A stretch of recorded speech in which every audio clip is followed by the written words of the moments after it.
Tantor Audio, a division of Recorded Books, presents The Intuitive Eating Plan, a body-positive approach to rebuilding your relationship with food, by Kirsten Ackerman, narrated by Erin Deward. Introduction. I first learned about intuitive eating through the Food Psych podcast, hosted by a fellow anti-diet dietitian, Christy Harrison. At the time, I had 2 degrees in nutrition and a certification as a registered dietitian, and I had been working in the field for about a year, providing nutrition counseling under the traditional weight-centric model. Up until that time, I never would have identified as a dieter.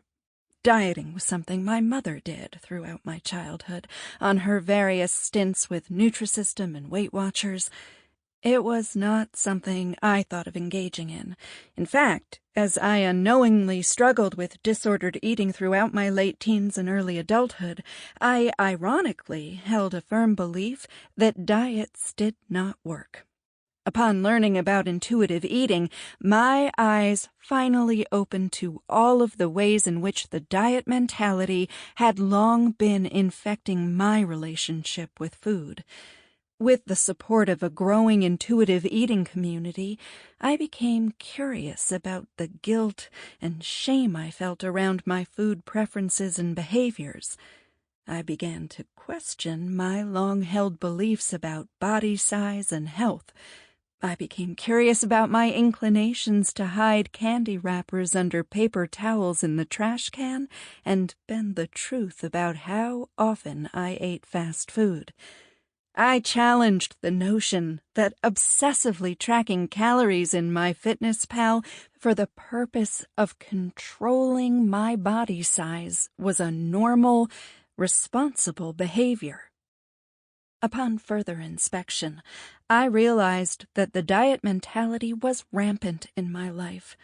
I was living in a state of restriction, deprivation, and obsession with food and body image that was wrapped in a cloak of perfectly posed gym selfies. Friends, family, and acquaintances praised my behavior.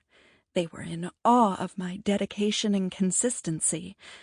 I received envious compliments on my shrinking body, even as my inner world was reduced to nothing but thoughts of food, body, and exercise.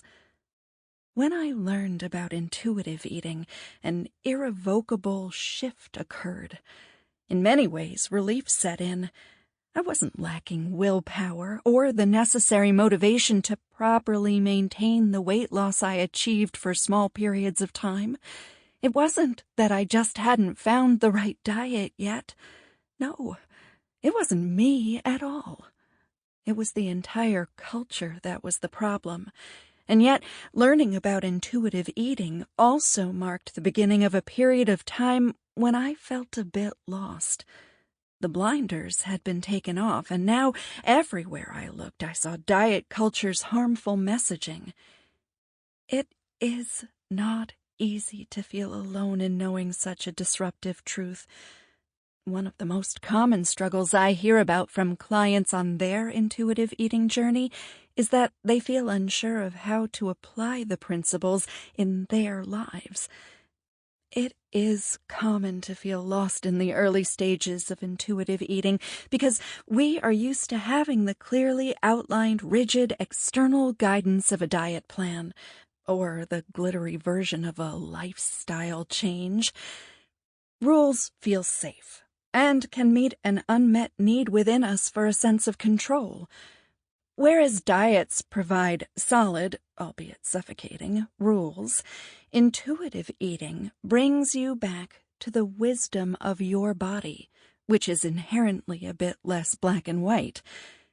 Embracing intuitive eating may involve peeling back some of the layers behind a need to control.